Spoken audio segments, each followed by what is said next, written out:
I remember when I was 6, and I remember my dad giving me this card with my picture on it. The fond memories I have of my father would be his humor.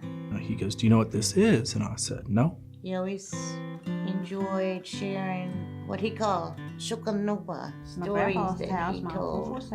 Most things I really remember though is growing up. As a kid, I remember growing up and my I still grandfather picture, I actually really can always think of that right next to it. So we went up to, I guess it might have been. Then the church was different. But I just than remember it her is always today. having What I biscuits mean by on the that, stove. I remember 'Cause she church fed being us. almost like a full day of. You really sing those Choctaw hymns. Aba pinchi tokakaya, ohilinko stinechi, ipi maha chipolaka, iho hanglo polaski. Yep, that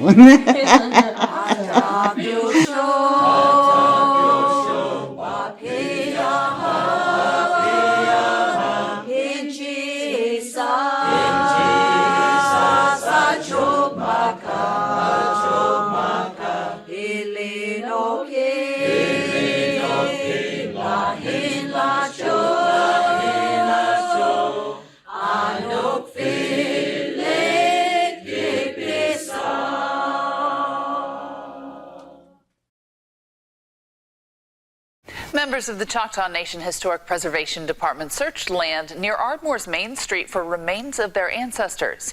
News 12's Crystal Martinez tells us what they found and what led them to search that land. What you see behind me here is what's left of a building that used to be known as the Love Building over 100 years ago. Deanna Byrd works for the Choctaw Nation Historic Preservation Department. She says the department was researching the last government-assisted removal of the Mississippi Choctaw to Atoka in 1903, when they discovered some were also sent to Ardmore. There was a land speculator. He was an attorney who lived and resided here in Ardmore, and he was financially backed by some members in Oklahoma City. Byrd says the Choctaws were living in harsh and unsanitary conditions, and records show some died from pneumonia and other diseases. Byrd says she was able to find other artifacts above ground, including a medicine bottle that could have been used during that time. Wednesday afternoon, representatives of the Choctaw Nation spent over an hour surveying the land behind it to see if any of their ancestors' remains were underground. When we remember these stories, especially these unforgotten stories, and give voices to these ancestors, we're remembering them, we're honoring them, and I think that's the most beautiful thing, and that's what I think they would want.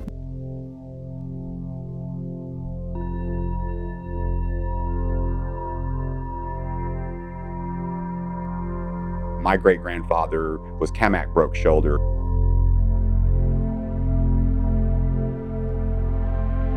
He was the youngest of the 5 brothers that were brought out here. He was 8 years old at the time. His mother, Frances Billy, she was still back in Boat Tukalo. Around 1907, my grandfather made out for back to Mississippi. They went back to Mississippi to live with their mother. And he was basically in violation of law, but one of the courts of Mississippi kind of in the end ruled that, here's this 8-year-old boy, the Choctaw people have been through a lot. You're asking an 8-year-old boy to go live away from his mom when any child would want to be around their mother and with their family. And so he was given permission to stay until he was of legal adulthood. And so when he was 14 or 15 years old, around 1911, 1912, he was allowed to come back here. They allowed him then to make claim to his land. My name is Dr. Scott Ketchum. I'm a research scientist, a cultural anthropologist, and environmental anthropologist. I grew up in Ardmore, Oklahoma, and Yukon, Oklahoma.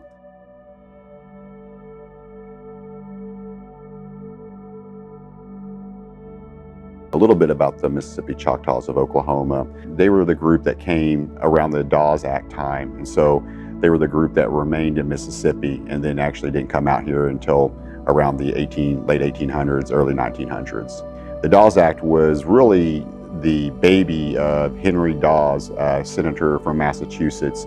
He wanted to lift the Native people of America out of poverty and really bring them in with the rest of American society. And so one of the things they thought was the key to doing this was individual ownership of land. And so that way they would be more of a blended American society. When they passed the Treaty of Dancing Rabbit Creek in 1830, there was an article, Article 14, that allowed some of the Choctaws to remain there. That also, though, gave the ownership of the Choctaws coming to Oklahoma these new territories. And so the old adage was, as long as the water runs and the grass grows, that will always be their land. That will always be Choctaw land.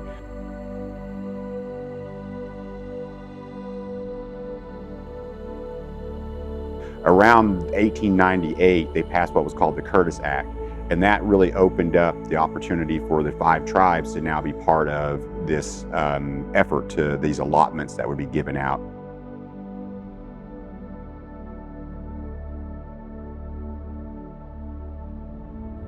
By April 30th, 1902, the Dawes Commission had returned from Mississippi after identifying 2,500 Mississippi Choctaws that were eligible. The numbers was a little bit low, probably because they'd only visited a few of the cities. A lot of the Choctaws also were reluctant to come forward. Since many of the Choctaw families couldn't afford the expenses to migrate out west, land speculators stepped in, offering them the opportunity to go in exchange for their land. Hundreds of contracts were signed. But in making that decision, it wasn't an easy decision for a lot of the Choctaw families. They had a lot of things to consider. They had families that were elder and younger family members that would have to make that trip. They had to worry about relationships that they had locally. This was asking them, as some of them worked for sharecroppers, they had worked for them and they worried about leaving and whether or not how they were going to be able to pay back those individuals who helped feed them during this time frame. So all this guilt of whether or not they could pay back their sharecroppers, whether or not the local merchants that they felt indebted to, and also whether or not this was even a opportunity was even real, and whether or not this was a legitimate offer from the Smith government. These were all things that they had to consider in order to make that decision to move west. One speculator, J.E. Arnold, a local attorney in Ardmore, bought up land in anticipation of the Mississippi Choctaws arriving. They took advantage of a lot of the families, the traditional families that didn't really speak English, so it was much easier to get them into a contract agreement. Oftentimes they would have them sign a will that would guarantee that that land would transfer over and back to Arnold. So even if the families didn't actually make the journey, he still stood to benefit from their contracts. During that process, it was thought that by the closing of the Dawes Act in 1907, that they had liens on over 90% of the allotments. One of the more insidious aspects of the land speculators' plot was that they were going to sell many of these Mississippi Choctaws into slavery. It is unknown how they planned to evade the 13th and 14th Amendment, but it seems that this was part of the plan that they had, not only to take the land from them, but to also use them as laborers. After signing contracts that they could not read, they loaded the Choctaws up into train cars, bringing them on the journey. Essentially, when they landed here in Ardmore, they were imprisoned in the Love Building, just east here of the Santa Fe tracks. Often, if they tried to leave the area, they were apprehended and brought back. They were imprisoned in a place with no ventilation, no heat, no air. They had no food. We don't know how many passed, but it was a brutal winter that they had to live through.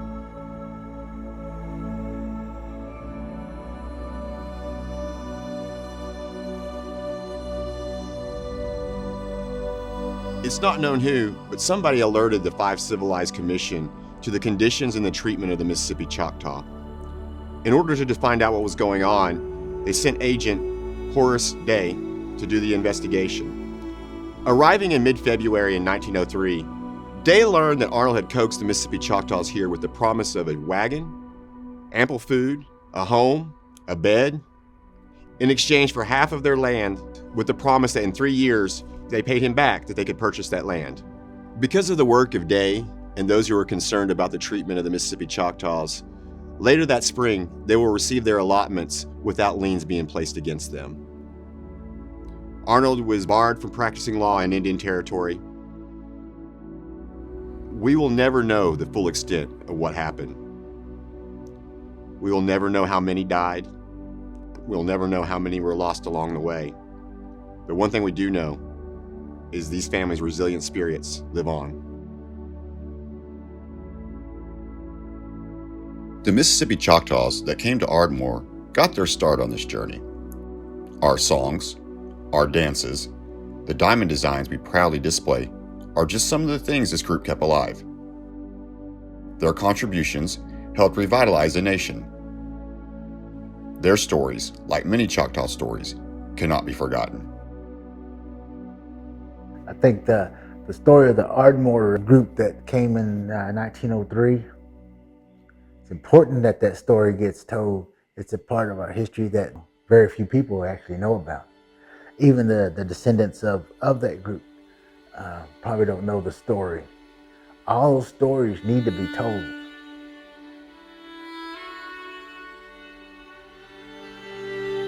The Trail of Tears started in 1831, but there were many waves, many routes, ending with the last removal of Mississippi Choctaw by train in 1903. Each family has a story associated with those ancestors traveling on these routes.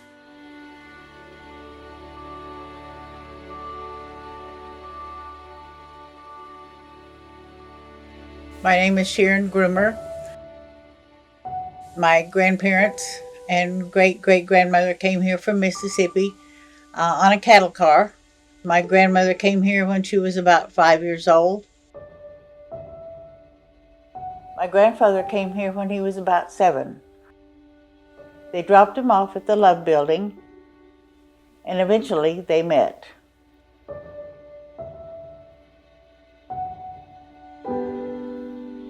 I didn't know to sit down and ask stories. But when I got older, I'd ask her stories about what was your life like. And when she did tell me that before they came here on the cattle car, that the soldiers were coming by their home there in Bay St. Louis. And she took my grandmother and my great-great-grandmother, took her to the creek so the soldiers couldn't find them.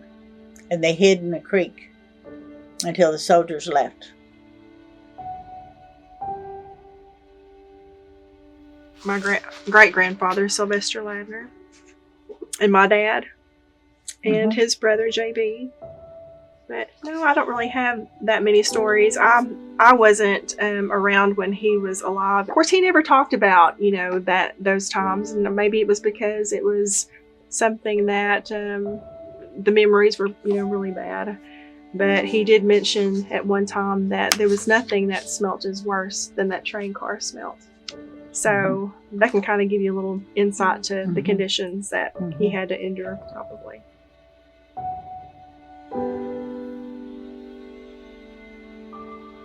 They were promised provisions and they were promised utensils and they never got.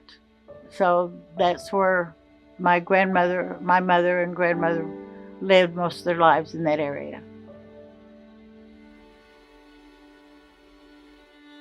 It started out with my great-great-grandmother, and she came along the Trail of Tears and the last wave in 1903.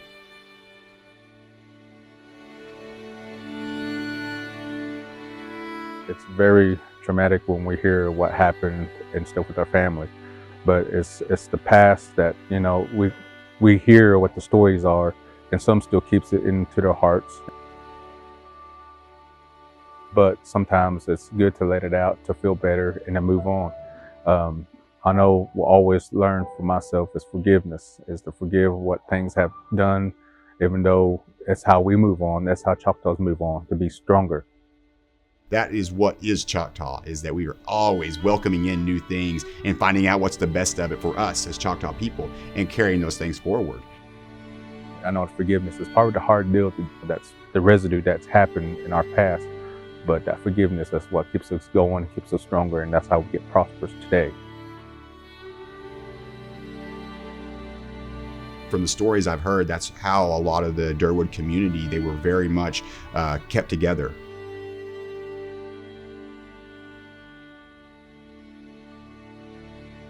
My family members were kept in the Love Building and later moved out to the Deerwood Community.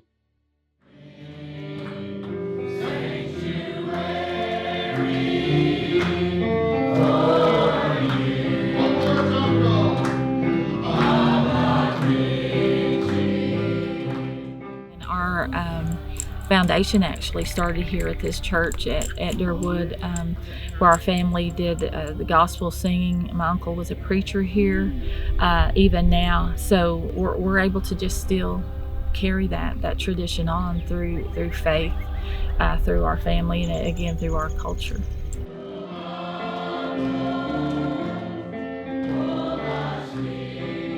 Ardmore is part of Choctaw history because of that.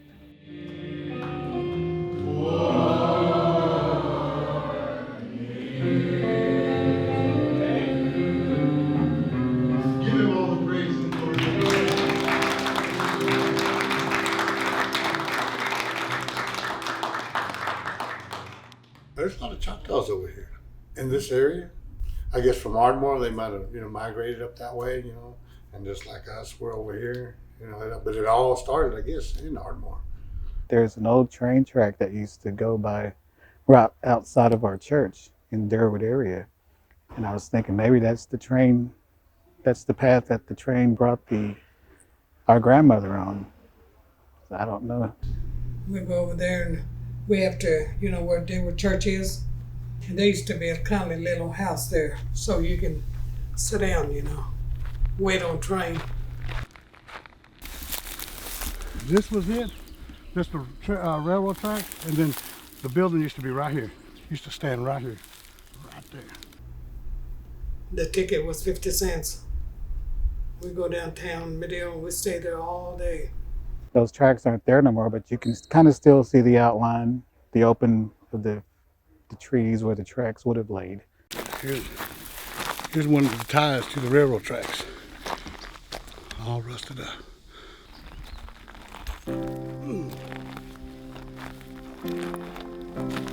I never looked to go to see where the tracks led beyond Deerwood, because we used to always go play on those tracks. This place here, Deerwood, it's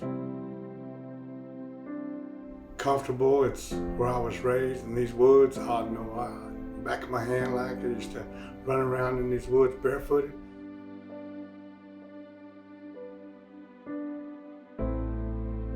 And in the morning, we get up, we're out there in the woods, and you can hear the kids running around. We got a ditch there, we'd be in the ditch playing, whatever. This is an all-day thing.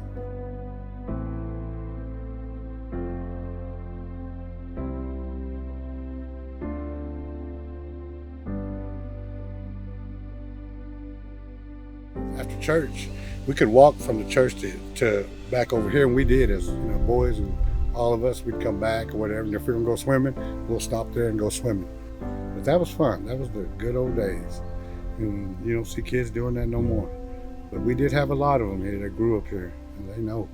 And I believe they still love it, and I love it, and I miss it. I miss them times. Yes, I do. Good times. So does anybody else have any stories that they were told growing up about how their family got here to Oklahoma? I want to hear about Yellow Hills.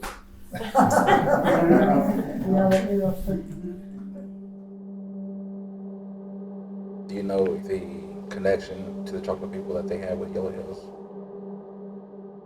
It was an area, though, for a lot of the Mississippi Choctaws, those who still participated in the traditional singing, traditional stomp songs, a lot of that resonated from that area. And Yellow Hills was shut down, I think it was 1937.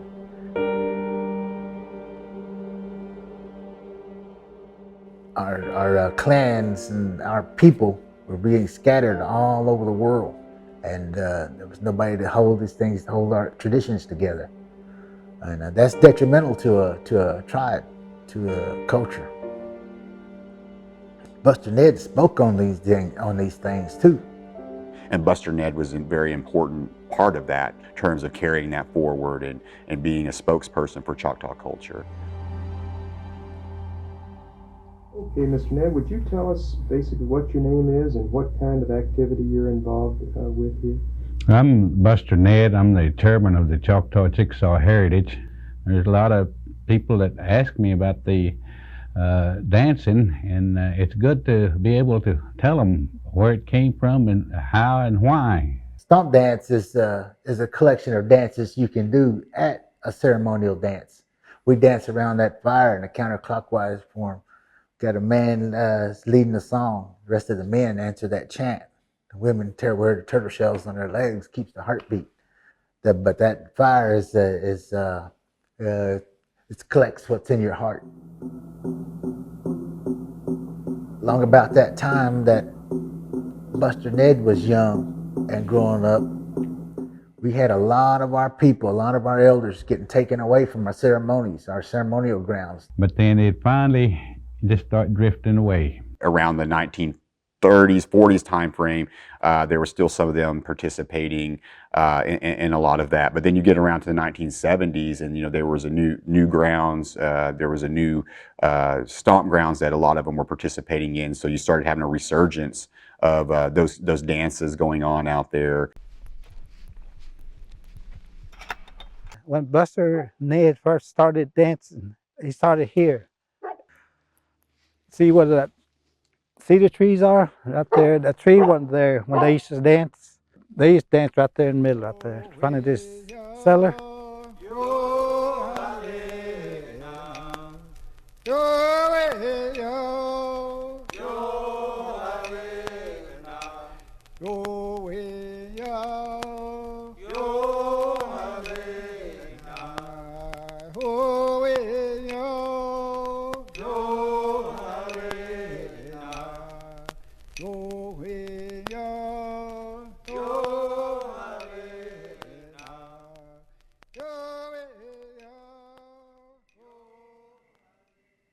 I've heard a lot of those songs being done in a social dance situation, and they go out, they dance it, and they call it social dances, and they're having a good time doing it, and there's nothing wrong with that, because you know what that does? That keeps our songs alive.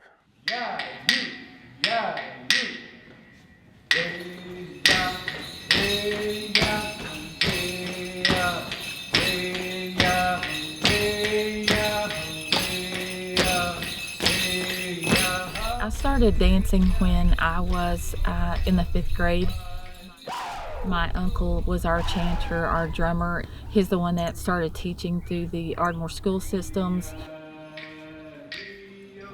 We actually learned from him and then went to different schools sharing culture. It was just a time of sharing in our community. You can do a lot of animal dances in a social situation. You can also do them in a ceremonial situation, because we're honoring the animal kingdom that lives right around us. A lot of the animal dances we do are sacred, but those animals are social as well. And one of the interesting things is that today's Regalia, Choctaw clothes, is that the diamond, representative of the snake. If you didn't grow up in Ardmore, but you maybe seen photos of Buster Ned, he was always wearing Choctaw Regalia. Hello, I am Oneida Winship. I work with the Choctaw Nation Cultural Services.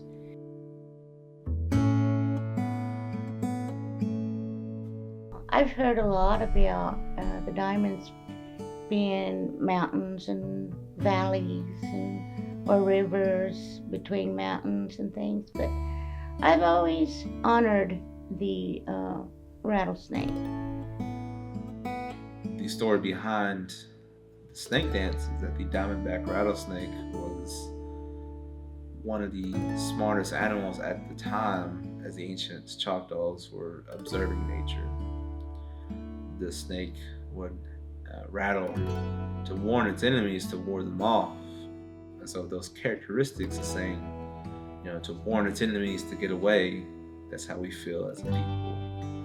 And so today, the natural design of the diamonds are applied because of that. When we see cloth and the clothing, this is where we start to see the diamond applique on. All the diamonds that you make should be shown, because if you have ever made diamonds, it takes time to make the diamonds. So show off your work.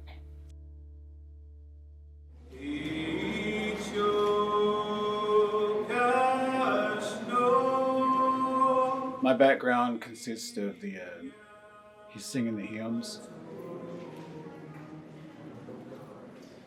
and recently I've learned to do the chants. So I couldn't get what they were saying about you're singing the chants. And that's not necessarily singing, but it's chanting. It's repetitive of sounds. I just kept on, and finally it just adapted to the way I stuck with it.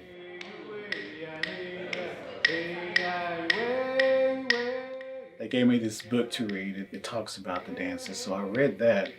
And then I began to see the old pictures of the old dance troupe from Ardmore, the Buster Ned and all them people that were from Ardmore in this book. And I said, hey, I know this name. I remember this name and everything. A long time ago, there used to be words in there. Long time ago, there used to be words in there. But for chanting, it's more of a fellowship and tones and rhythm. That's the actions that we carry on. That's what we're resembling or remembering. Dances were sacred, ceremonial, but also a social gathering, like churches are these days.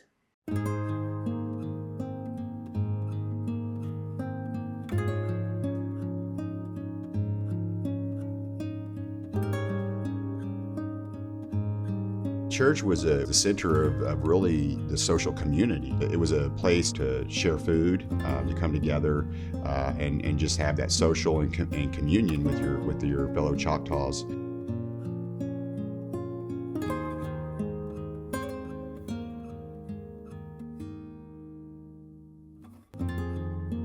How did you guys meet? Do you remember? At a singing. Yeah.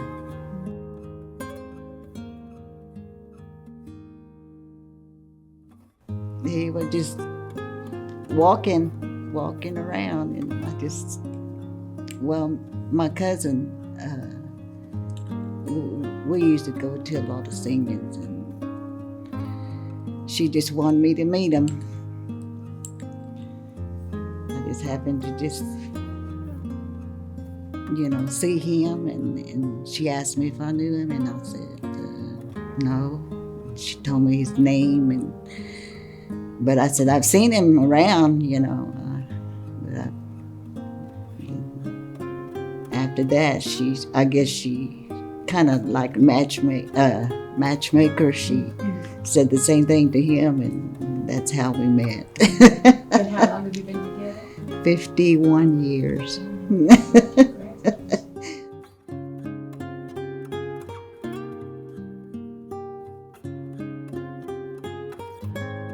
We got married in 68. January 1st. That way I won't forget.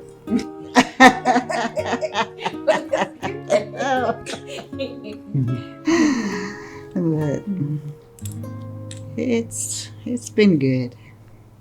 Yeah. When I was a child, I remember going out to the singings with Mom and Dad, because Dad was in the band also, and he played a lot at the singings. And I just remember hearing the music, seeing different groups get up and just showcase their talent. And it was enormous talent back then. When one church had that singing and this and that, everybody comes to it's always full. They were all Choctaw churches, and every church was alive. I mean, they had a lot of people. They used to say sundown to sunup, and it would go, you would be singing all night long, and then they'd be still people there to serve you breakfast the next morning. Why is that so important to the Choctaw people? That's hard to say. They were having all night singing this when I was a little kid. I don't know who started it or why they started doing that, but That's the way stomp dances go. 10 o'clock and start 10 o'clock at night and dance till the sun comes up in the morning. That's a stomp dance. Like old chants may now become part of songs. You know, the songs and so those things still existed. The old ways kind of now become part of the way the church.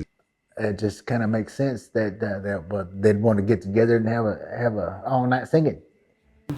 That's what we do here. We try to just show them the Choctaw way, the ways that it's been done a long time ago. There used to be 4 camp houses here. One here, one on back down that way, and 2 of them by the road. And when families lived here, and we lived here too. We lived down the corner where that crosses that. All around here before anything happened, all these around here was their land, Choctaw land.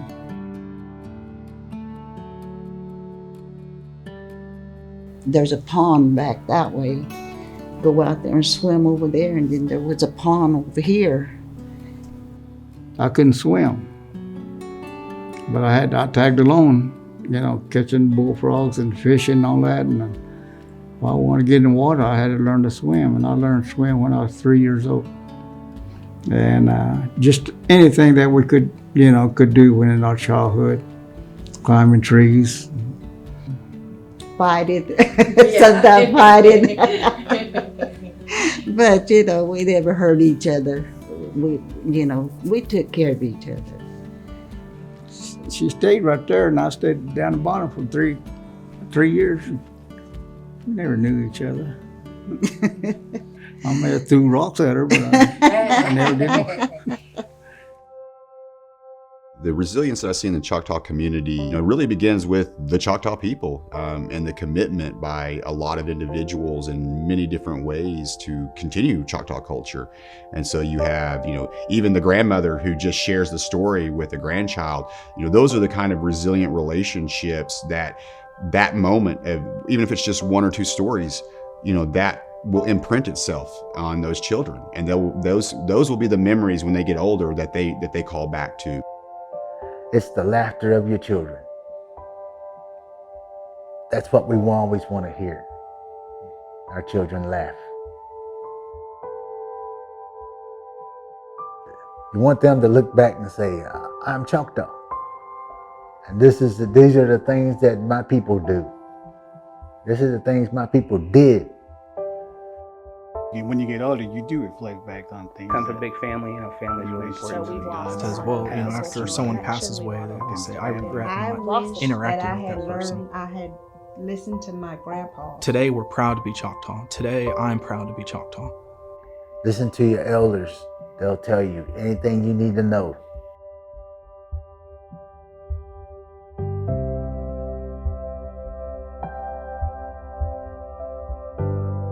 This is one thing that we don't want to lose, the heritage and the culture.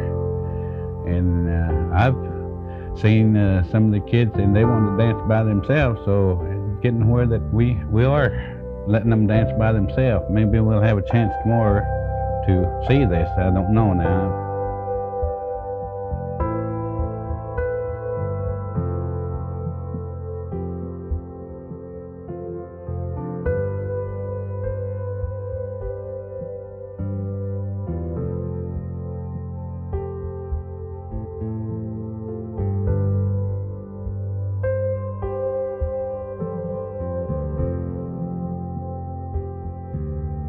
Our people came from Mississippi, and all our people are actually Mississippi Choctaws. And of course now those of us that's been born in Oklahoma, we say we're Oklahoma Choctaws. Well, actually the bloodline or what I want to say is that the generation all came from Mississippi. In other words, we are Mississippi Choctaws.